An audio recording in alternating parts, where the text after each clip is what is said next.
Hey y'all, it's Stephen Van Kampen-Lewis here in early April.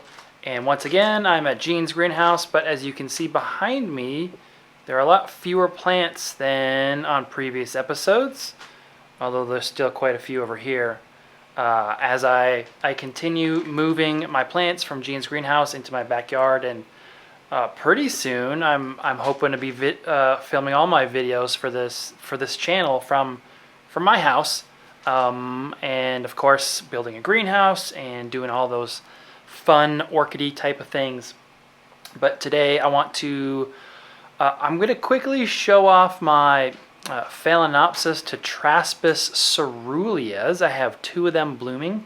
I made a Phalaenopsis video a couple weeks ago and promised to show these when they're blooming, and I definitely will do that right now. So let's get the camera turned around and take a quick peek. So here they are, the two of them. And right off the bat, you'll probably notice that one has a couple of really long inflorescences, and one, probably the younger one, has a couple of very short inflorescences. So this is kind of an interesting side-by-side view of the different, well, of the same flowering habit essentially, but what it looks like as the plant ages. So what we have here is a younger plant. I got this one from, I think I got this from Gemini Orchids in October 2021 at the Redland Orchid Festival. They're in Redland, Florida. And this was an unbloomed seedling. And actually, if somebody could tell me, I think YL is, I don't know if this is a clone. I assume it's a clone, but I think it's a Taiwanese breeder that puts YL on their clones, but I'm not entirely sure. So if you could drop a comment, I would be supremely happy with that.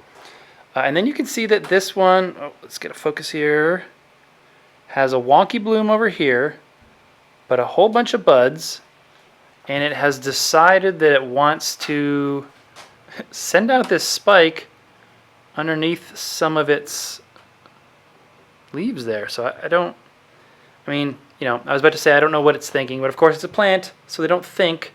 But surely there's some kind of mechanism that should prevent this in their physiology. So I'm kind of wondering if I might cut the tip of this leaf and the tip of this leaf off just to open up this space a little bit for them.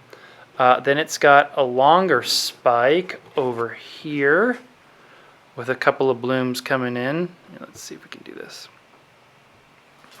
And you can kind of see, you know, these buds start to color up, and they start to open at this size, and then the flowers themselves actually get larger and larger as they open up. So it's a cool species. As many of you know, tetraspis has these colors that can vary from bloom to bloom, from plant on the same plant. The different blooms can look different, and I'll show you that here in the next orchid, or the next Phalaenopsis, I should say.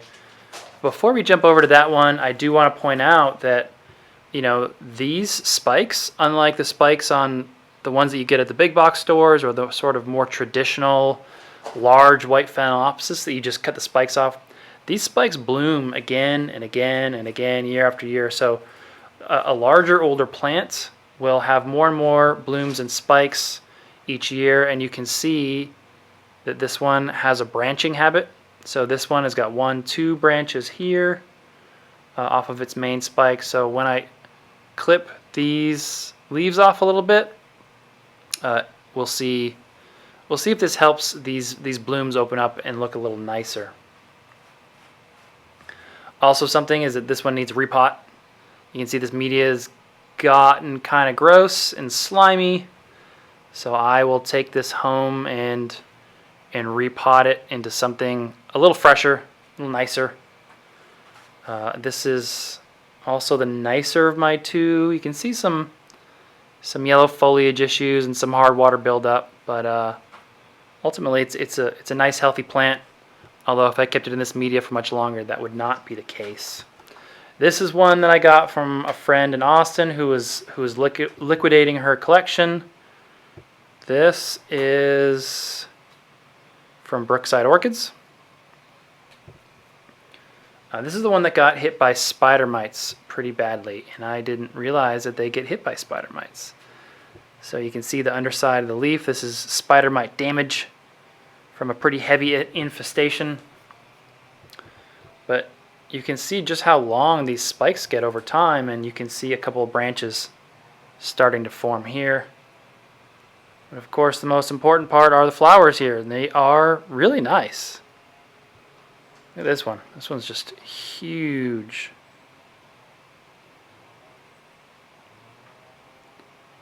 And you notice that the color patterns are different on these two flowers. This one has that white patch on that right lateral sepal, and this one doesn't. Or it kind of does, but not really. So, and then this one back here has no white patch at all on the right lateral sepal, but instead has maybe a little bit of a patch on the tips of the petals and sepals, with the dorsal sepal having the whitest patch. But you can see the cool coerulea coloration and the yellow coloration there on the lip and the side lobes. And the fuzzy lip. I wonder if I can get another image here of some of these fuzzy lips. Certainly cool little things. And then of course there's more buds coming in. This one should pop open soon, and this one is still pretty young. And then this one over here, you can see some more buds. I think those are buds starting to fill in right in here. This one, the media is okay. I'm not gonna repot this one right now. I don't see any active root tips either, so it wouldn't be a good time. And there's some dead roots over there, but ultimately this one, having gotten viciously attacked by spider mites, coming back, doing nicely. I'll probably cut off those lower most affected leaves here in the near future and call it a day, and that's it. But I